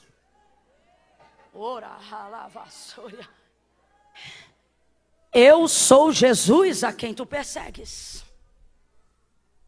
Eu sou Jesus a quem tu persegues. e duro será para ti recalcitrar contra os meus aguilhões. O Senhor lhe respondeu a pergunta, porque Deus não quer deixar ninguém em dúvida. No seu processo de conversão, no seu processo de libertação, no seu processo aí do seu chamado, Deus não quer que você seja uma pessoa cheia de questionamentos. Camila, se isso é verdade, por que que mesmo depois de conhecer a Jesus, eu tenho alguns questionamentos, algumas perguntas que eu dirijo a Ele, mas Ele não me responde? Talvez porque você esteja perguntando de pé. Camila, eu não entendi, vai entender agora. Ele ainda nem sabia que era Jesus, mas por causa do que ele sentiu e do que ele ouviu, ele fez isso de lá de baixo, reconhecendo seu senhorio. Ou seja, primeiro ele reconheceu o senhorio da autoridade que estava sobre ele naquele lugar e naquele momento, e depois é que ele quer saber quem é. Então veja, quem és, Senhor? Ele vai perguntar isso depois de ouvir a voz de Jesus lhe dizer: Saulo, Saulo, por que me persegues? E o Senhor vai então lhe responder: eu sou Jesus, a quem tu persegues. O Senhor não tem prazer de te deixar em dúvida. Camila, mas por que ainda assim eu estou em dúvida diante de algumas coisas do meu chamado, diante de algumas coisas do meu encontro com Jesus? Se Ele tem todas as respostas, por que que Ele não responde os meus questionamentos? Visto que você está dizendo aí que Ele não tem prazer nas minhas dúvidas, é porque na maioria das vezes a gente primeiro quer saber o que Ele quer da gente, para saber o quão rendido ficaremos. Na maioria das vezes, a grosso modo, para todo mundo entender, a gente está fazendo essa pergunta de pé. Deixa eu ver primeiro o que Ele vai me dizer, para ver se vale a pena eu me render. Deixa eu ver primeiro o que Ele vai me dizer, para ver se vale a pena eu sair do trabalho que eu estou. Deixa eu ver primeiro o que Ele vai me dizer, para saber se eu termino esse relacionamento ou não. Deixa eu ver primeiro o que Ele vai me dizer, para saber se eu mudo de casa ou não mudo. Deixa eu ver primeiro o que Ele vai me dizer, para saber se Ele vai compensar de alguma forma o vício que hoje eu tenho ou não. A maioria das vezes, alguns questionamentos não são respondidos, porque não estamos querendo resposta, estamos querendo suborno.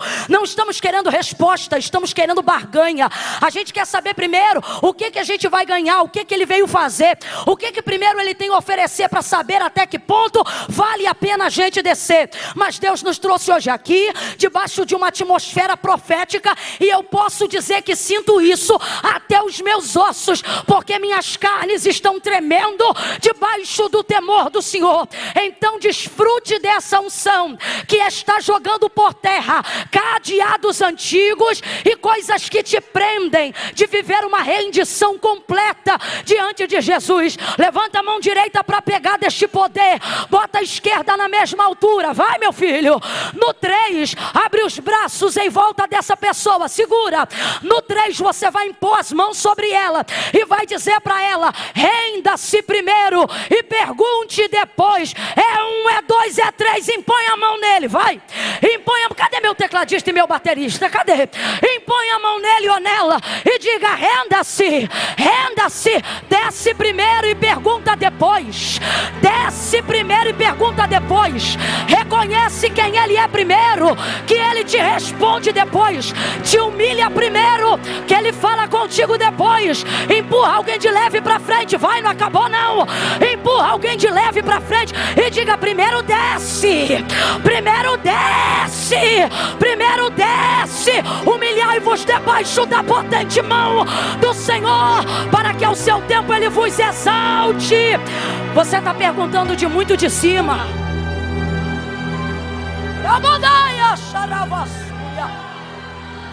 Desce. Deus não veio negociar com você, Ele veio aferir a tua obediência.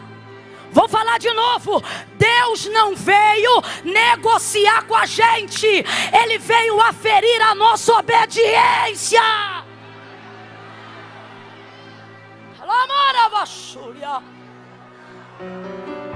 A gente quer saber, a gente tem pergunta, a gente quer resposta, mas faz as perguntas do lugar da nossa acomodação. Jesus está com uma mão estendida do lado de cá para a gente, e a gente está com as duas mãos segurando naquilo que a gente confia do lado de cá. Aí Ele diz: tira a mão daí e vem para cá.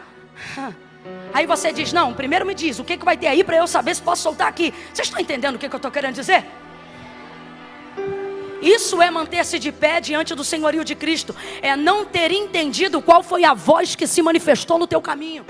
Só que não importa quanto tempo você vai demorar para entender. Não importa a que você está agarrado. Hoje Deus me trouxe aqui como profetisa dele para dizer a você: você está cercado.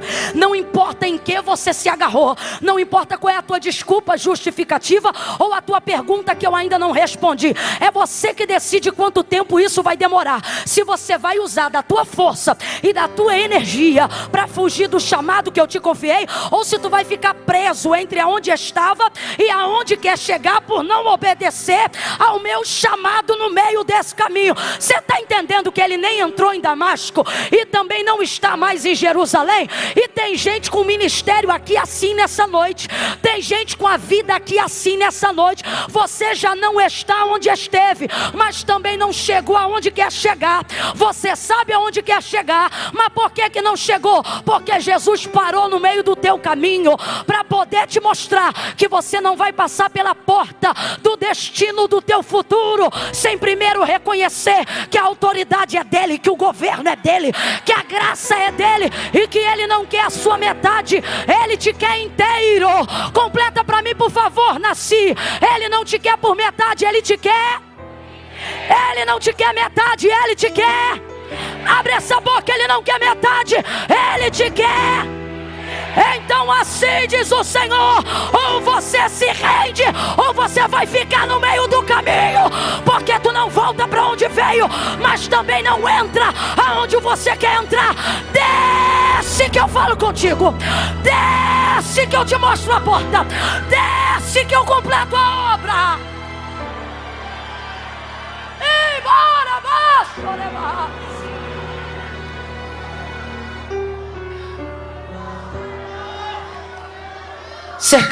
cercado por todos os lados. Quem é o Senhor? Reconhecer o senhorio. Tem gente que complica muito. Complica muito. Com todo carinho. Como a gente não sabe quem é, vamos dizer que é todo mundo para ninguém ficar sem graça. Olha para quem está do teu lado e diz: está complicando muito. Você para de complicar as coisas de Deus. Pode parar. Ei, acaba com isso.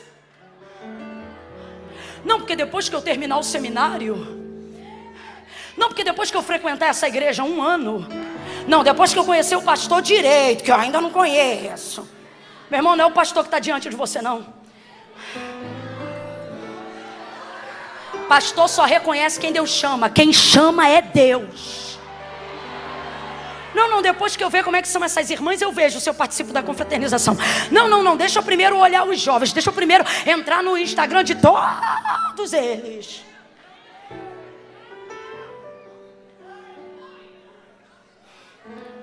Não é a tua investigação que vai determinar a decisão que você precisa tomar. É o convite, é a chamada de Deus que determina a decisão que você precisa tomar. Sai do meio desse caminho. Irmãos, Paulo não era um frequentador de igreja, não. Pelo menos não dentro do contexto de cristianismo que você conhece como frequentador de igreja. Ele não participava de escola dominical, não. Domingo à noite ele não estava num culto igual esse aqui, não. Eu estou falando de um homem sisudo. Para que ele queria entrar em Damasco? Para levar presos aqueles que ele considerava pertencerem a uma seita, porque ele não acreditava que Jesus era o Cristo, mas que era mais um dos charlatões da época que se levantou para perverter o povo da lei. Ou seja, eu não estou falando de alguém que é quebrantado, que é sensibilizado, não. Mas estou falando de alguém que é capaz de diagnosticar quando a experiência do chamado é verdadeira. E às vezes o que está faltando para a gente não é anjo descer, não. Às vezes o que está faltando para a gente não é o que Gideão pediu, não. Primeiro vê-lo seco, em volta molhado. Depois vê-lo molhado, em volta tudo seco. Pedindo um monte de sinal para Deus, complicando um monte de coisa. Deus está dizendo que muitas vezes o que está faltando para a gente é analisar o quão verdadeira foi a experiência que a gente viveu. É simplesmente tomar uma decisão em cima do que você viveu. Meu irmão, o que você viveu? O que você sente na casa de Deus? Quando a palavra de Deus está sendo pregada, de que maneira ela se aplica na sua vida? Quando Deus enche a boca de um profeta e te entrega um recado dizendo: te ungir para curar, até que ponto você se relaciona com isso? Quando alguém libera daqui de cima a palavra da verdade, de que Jesus é o caminho, a verdade e a vida, de que forma você vê ele se apresentando no teu caminho e te chamando: ah, Camila, eu não sinto nada. Mentira. Se a tua experiência não fosse verdadeira, você não estava nessa noite, nesse lugar de adoração só a ele. Você reconhece o som dele, você sente a presença dele, você sabe quando é ele que está falando. Então não vem para cá tentar deslegitimizar a tua experiência por causa de pessoas que não viveram o que você viveu. E por que muitas vezes a gente não desce, não se rende, não decide e não reconhece? Porque a gente quer que outras pessoas que não viveram o que nós vivemos respalde a experiência que tivemos. Por exemplo, a Bíblia diz que Saulo estava acompanhado de mais 2 soldados, e esses 2 ficaram apavorados, mas não ouviram voz nenhuma. Em outro texto vai dizer que eles ouviram sim, o que eles não viram é a luz. Camila, mas teve divergência. Teve. Sabe por que teve divergência entre eles? Porque Jesus não apareceu ali para chamar eles, Jesus não apareceu ali para salvar eles, Jesus não apareceu ali para entregar uma vocação para eles. Camila, eu não entendi. Vai entender agora. Você quer que os outros sintam o que Jesus só fez você sentir. Você quer que os outros respaldem um chamado que ele só fez quando chamou você. Aí você quer que o outro confirme, aí o outro não confirma, porque um diz que é de Deus, outro diz que não é de Deus. Um diz que viu e o outro diz que não viu. Um diz que ouviu e o outro diz que não ouviu. Agora responda para mim com inteligência: quem tinha que ver, viu ou não viu? Quem tinha que ouvir, ouviu ou não ouviu?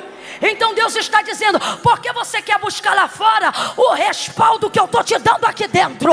Essa experiência você está tendo com ele, não é com os outros. Pare de buscar caminhos para deslegitimizar aquilo que Deus já fez na tua vida. Ao invés de procurar gente para enfraquecer o que você ouviu, comece a procurar gente que vai fortalecer o que você sabe que viveu. Irmãos, quando a gente vive uma experiência com Deus, seja de conversão ou seja de vocação, o primeiro a questioná-la somos nós mesmos. Mas também é bem verdade que o primeiro a ter certeza somos nós mesmos. A mão soa, o coração bate, a mente pensa. Eu estou falando algo aqui que é tão real, que às vezes Deus levanta um profeta no meio da igreja e pode estar cheio como está aqui. Quando é para uma pessoa cujo chamado precisa de algo específico, ela já sabe que é para ela antes de chegar. Esse amém que vocês estão ouvindo é o pessoal que já passou por isso. Você vê que é uma quantidade de gente expressiva.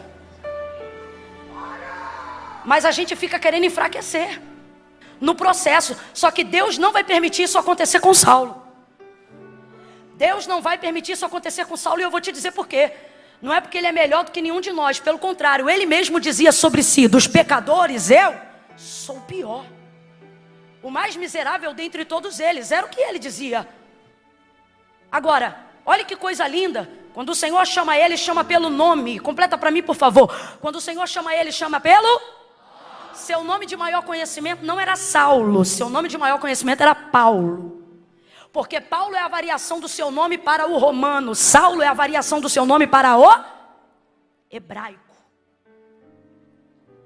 Agora, quando Jesus vai aparecer ele, não chama ele pelo nome de sua fama. Chama ele pelo nome de sua raiz genealógica. É um jeito de Deus dizer assim: não importa o status que você alcançou, eu sei de onde você veio. Sei quem você é. Sei o que você sabe. Aí é tão lindo porque o texto no grego não vai estar Saulo, Saulo, como na tradução para português nós falamos, mas vai estar Shaul, Shaul, que se fosse traduzido fielmente Shaul, Shaul, nada mais seria do que Saul, Saul. Então, se eu fosse aqui pregar como se minha Bíblia estivesse em grego, o que o Senhor está chamando Paulo quando encontra ele no caminho de Damasco é Shaul, Shaul.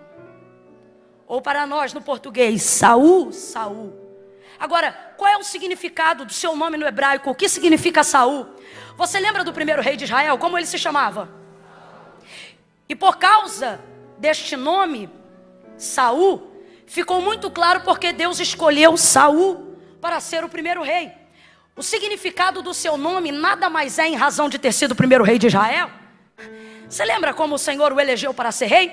O povo pedia um rei, dá-nos um rei, dá-nos um rei. Não era da vontade de Deus que o povo tivesse um rei, mas porque o clamor do povo era insistente a Samuel, ele intercedeu e na verdade Deus ouviu o clamor do povo e disse a Samuel: Samuel, eu vou dar um rei como eles estão pedindo. Falou tudo que eles iam passar, tudo que ia acontecer, mas ele disse: ó, eu vou atender o pedido do povo.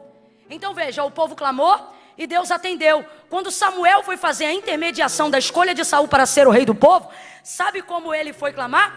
O pedido do povo a Deus. Então o que isso significa? Significa, pedido foste a Deus. Entenda, quem era o Saul, o primeiro rei de Israel? Alguém que foi pedido a... Vem comigo, alguém que foi pedido a... E Deus atendeu. Então a partir daí o significado no nome de Saul, e isso que eu estou falando não estou inventando, é literal no texto e no contexto. O nome de Saul significa pedido foste a Deus. Então responda aí para mim, qual é o significado do nome de Saul? Qual é? A galeria tem que participar. Qual é o significado do nome de Saul? Então quando Jesus cerca ele no caminho de Damasco e fala com ele: Saul, Saul, o que ele está dizendo 2 vezes para Paulo?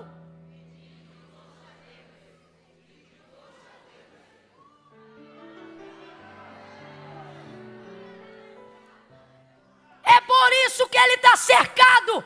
Abra a boca e complete de novo, porque isso é didático. É por isso que ele está. Vem, igreja, é por isso que ele está. Porque Deus não está ali para atender o clamor do coração dele. Deus está ali para atender o clamor da igreja que ora pelo perseguidor. E eu não estou inventando não, bota essa cuca para funcionar. A igreja primitiva é a igreja apostólica. A igreja apostólica é a igreja que caminhou com Cristo. Eu estou falando de Pedro, eu estou falando de João, eu estou falando de gente que sentou do lado de Jesus antes de ser assunto aos céus e que ouviu da boca do próprio Jesus, na primeira pessoa, dizer a ele: olha, eu não quero vocês falando mal daqueles que vos odeiam. Façam diferente, porque se vocês só amarem os que vos amam, que diferença vocês têm dos gentis? Agora vocês não, façam diferente. Orai pelos que vos perseguem, amai os que vos odeiam. Eu vou dizer de novo, olha o que Jesus ensinou para o primeiro pastor da igreja: ame os que te odeiam, ore, ore, ore pelos que te perseguem, ore. Então agora vem comigo. Jesus foi assunto aos céus. Atos dos Apóstolos capítulo 1, a descida do Espírito Santo reveste a igreja. Atos capítulo de número 2, a igreja cresce. Eu disse que a igreja, ninguém segura uma igreja cheia do Espírito Santo. Não interessa quem governa, se é Roma ou se é César, a igreja vai crescer, cheia do Espírito Santo, ela cresce. Agora vamos lá, o povo reunia todo dia para orar. Não sou eu que estou dizendo, é a palavra de Deus. A palavra de Deus diz que depois que Jesus foi assunto aos céus, o povo se reúne todo dia para orar. O povo se reúne todo dia para... O povo se reúne todo dia para... Bora! O povo se reúne todo dia para... Para orar o quê? As coisas que Jesus ensinou. Orar para aguardar a vinda dele. Orar para saber o que fazer. Orar o Pai Nosso. Para orar. Você consegue imaginar a igreja cuja liderança caminhou com Jesus Cristo? Você consegue imaginar uma igreja onde João é pastor? Entenda o contexto que eu estou falando. Eu sei que aqui no caso ele está auxiliando. Mas que viu Jesus pendurado no madeiro, arrebentado pelo sistema de Roma e pelos religiosos, sumos sacerdotes, olhando para os soldados que estão zombando e crucificando, e dizer: Pai, perdoa-lhes. Você consegue imaginar um João que presenciou essa cena, o agredido liberando o agressor, voltar para dentro da igreja, na sua primeira instituição, e ao saber da notícia de que um perseguidor pega os judeus, você consegue imaginar um Pedro sanguíneo, que Jesus podia ter dito: sai da cúpula ministerial porque você é terrível. Mas disse ele até o último dia: vós sois os que tendes permanecido comigo nas minhas tribulações. E o amou e o perdoou. e o colocou como primeira liderança da linha de frente da instituição chamada igreja. Vai ouvindo aí. Você consegue imaginar esses homens que viram Judas meter o bocado molhado no prato de Cristo, e ao invés de arrebentar e segurar ele na ceia para não ser entregue, o liberou, e quando o encontrou no Getsemane, não disse inimigo, mas disse: a que vieste? Você consegue imaginar esses homens sendo mentorados por esse Jesus que está aparecendo para Saulo no caminho de Damasco? Vocês conseguem imaginar eles entrando para a igreja? Vai embora não. E usando todo o poder que eles receberam em Jerusalém, toda a unção que eles receberam na descida do Espírito Santo. Vocês conseguem imaginar eles entrando na igreja, dobrando o joelho para dizer: Senhor, mata esse governo. É isso mesmo, eu sabia que vocês não iam dar glória agora. Porque Deus conhece as orações que muitos têm feito. E eu tenho que te falar um negócio. A Bíblia diz que na ira a justiça de Deus não opera. Quer ver justiça de Deus no Brasil? Começa a limpar o coração.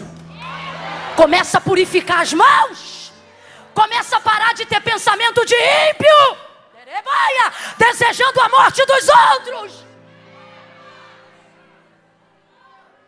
Essa igreja não se reunia para dizer mata. Mas é fácil imaginar qual era o tipo de clamor que gente que ouviu da boca de Jesus: orai pelos que vos perseguem, amai os que vos odeiam. Dá para imaginar que tipo de oração? É a oração de uma pessoa que recebeu de Cristo o mandamento de amar quem odeia e orar por quem persegue. Eu não consigo imaginar a igreja se reunindo e fazendo campanha para matar Paulo. Eu não consigo. Eu estou errada, gente? Essa igreja que caminhou com Cristo, a igreja primitiva, que repartia tudo em comum, a primeira igreja a receber a descida do Espírito Santo, o revestimento de poder, língua repartida de fogo, sombra de gente curando. Você acredita que a sombra de um homem que cura reúne o povo para dizer: vamos orar para matar? Mas não é difícil para mim. Eu não estou dizendo que está escrito isso. Eu estou trabalhando com aquilo que eu vejo diante do que eu leio. E eu não consigo imaginar essa igreja se reunindo e dizendo: vamos orar, mata, mata, mata, mata. Mas eu consigo imaginar essa igreja orando: salva, cura, liberta, transforma. Porque se tu tem para matar, que poder então tu tem para salvar? Evangelho não é morte, é vida. Evangelho é transformação. Evangelho é quebra de cativeiro. Evangelho é libertação de consciência. Evangelho é metanoia. Evangelho é andar na contramão do mundo. Não vos conformeis com este mundo, mas transformai-vos pela renovação do vosso entendimento. Está todo mundo orando mata, mas a igreja de Jesus vai orar: salva, liberta, converte, transforma. Porque o teu poder, teu é o poder, o reino e a glória.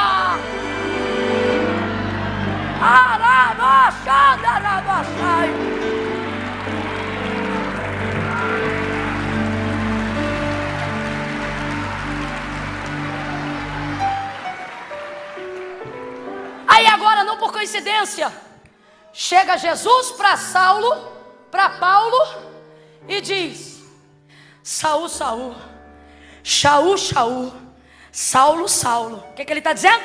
Pedido foste a Deus. Pedido foste a Deus. Vou correr, vai não, pedido foste a Deus. Não, quem é crente é minha mãe, eu não sou não. Pois é, mas Deus não tem compromisso com você, Deus tem compromisso com quem te pediu. Pedido foste a Deus. Não, não, não, não. Mas o meu vício com bebida é mais forte do que o que pregam na igreja. Eu não vou ser crente hoje não. E o Senhor está dizendo: vai sim. Porque meu compromisso não são com tuas caixas, não é com teu vício. Meu compromisso é com quem dobra o joelho todo dia dizendo: por favor Deus, salva ele. Por favor Deus, liberta ele. Por favor Deus, faz uma obra na vida dele. Deus, ele não te quer, mas eu quero. Ei, lembra Mateus capítulo 15 verso 21? A cananeia saía gritando atrás de Jesus, e inteligentemente ela dizia: filho filho de Davi, tem misericórdia de mim. Mas peraí, ela não foi buscar pela filha que era endemoniada? Não era a filha que estava possessa por espíritos imundos? Mas olha o clamor da cananeia: filho de Davi, tem misericórdia de mim. Filho de Davi, tem misericórdia de mim, que minha filha está miseravelmente endemoniada. Resumindo a história, Jesus salvou a vida da filha dela, ou melhor, perdão, Jesus libertou a vida da filha dela. Aí eu te pergunto: possuído quer libertação? Possuído tem poder de escolha? Está com a mente possessa, vai pedir o quê? Vai escolher o quê? Ele está manietado. Só que a mãe que era livre foi atrás de reconhecer o senhorio de Cristo. E assim como Saulo, ela não dizia Senhor com S minúsculo, mas com S maiúsculo, reconhecendo o seu senhorio. E ela gritava: Senhor, filho de Davi, tem compaixão de mim. E por compaixão dela, Deus libertou a filha dela. Camila, eu não estou entendendo. Ele está dizendo: qual é o pedido que você tem feito para mim? Você quer que eu vá buscar quem? Você quer que eu liberte quem? Qual é o clamor da igreja? Qual é o clamor da igreja?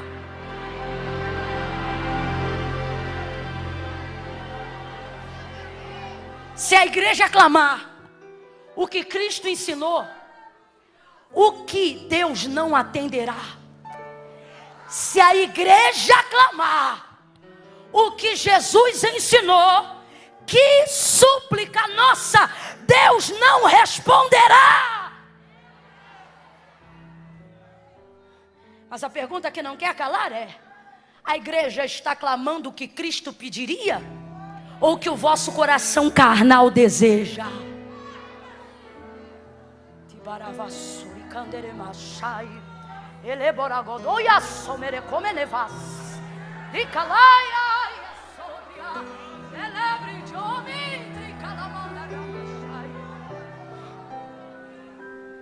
Ele repete duas vezes. Saul, podia ter sido uma só, mas ele repete duas. Ele fala duas. Ele fala quantas vezes? Ele fala quantas vezes? Ele fala quantas vezes? Está falando e está confirmando. O que ele está dizendo? Não vai ser outra coisa senão o que eu estou dizendo. Então assim, que bom que ele se rendeu, que ele reconheceu, que ele legitimou a experiência. Porque, meu irmão, se não fosse desse jeito, não ia ter jeito que tirasse ele do jeito que Jesus queria fazer. Porque olha o que ele está dizendo: pedido foste a Deus, pedido foste a Deus. Quem é Jesus? Cumprimento da vontade de Deus, o verbo vivo que se fez carne. Existiu desde sempre, verbo vivo, mas só vimos depois que se manifestou em carne. Quem é Jesus Cristo? Cumprimento da vontade de Deus em realidade física. Então o que Jesus está indo fazer ali na conversão de Saulo no caminho de Damasco? Convertê-lo. Eu não vim aqui porque você é bonitinho, não vim aqui porque você é legal, eu vim aqui porque eu vim cumprir uma vontade do meu Pai, que está ouvindo a oração da igreja em meu nome. Porque a palavra de Deus é fiel. E foi o próprio Jesus que disse, João 15, tudo que pedirdes em meu nome, receberá, ele vô-lo concederá. Aí o homem está lá caído, mas o Senhor não despede ele caído. O Senhor diz para ele: agora levanta-te. É por isso que não tem problema nenhum se tu tiver que descer hoje o mais baixo na presença de Deus. Se for na presença de Deus, não importa. Eu quero que você seja boca de Deus para a vida de alguém aí agora. Diga para essa pessoa: se for para descer na presença de Deus, diga para ele assim, vá o mais baixo que você aguentar. Porque não importa o quão baixo você vai se humilhar e descer diante dele, que a mão e a palavra dele não te faça sair de pé desse lugar que você se humilhou, deste lugar que você desceu. O Senhor não dispensou Saulo caído daquele momento. Ficou cego por causa do resplendor de luz e precisou ser guiado ao caminho de Damasco, à entrada de Damasco. Mas o Senhor vai dizer para ele: agora levanta-te. Olha que coisa linda, gente. Levanta-te. Todos nós que estamos aqui, não importa o quanto tenhamos que confessar pecados nesta noite, o quanto quando tenhamos que descer, chorar, nos rasgar, trazer cinza, se humilhar diante dele, ele está dizendo: use todo o culto para descer, ciente de uma coisa: antes do culto acabar, eu te boto de pé, porque na minha presença, quem chega descendo, sai dela de pé. Eu estou declarando: você vai sair de pé, você vai sair de pé, você vai sair de pé.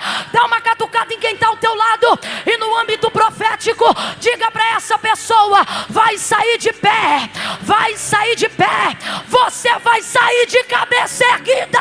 Quem se humilha para Deus não é desvalorizado diante de ninguém, porque já se humilhou diante dele.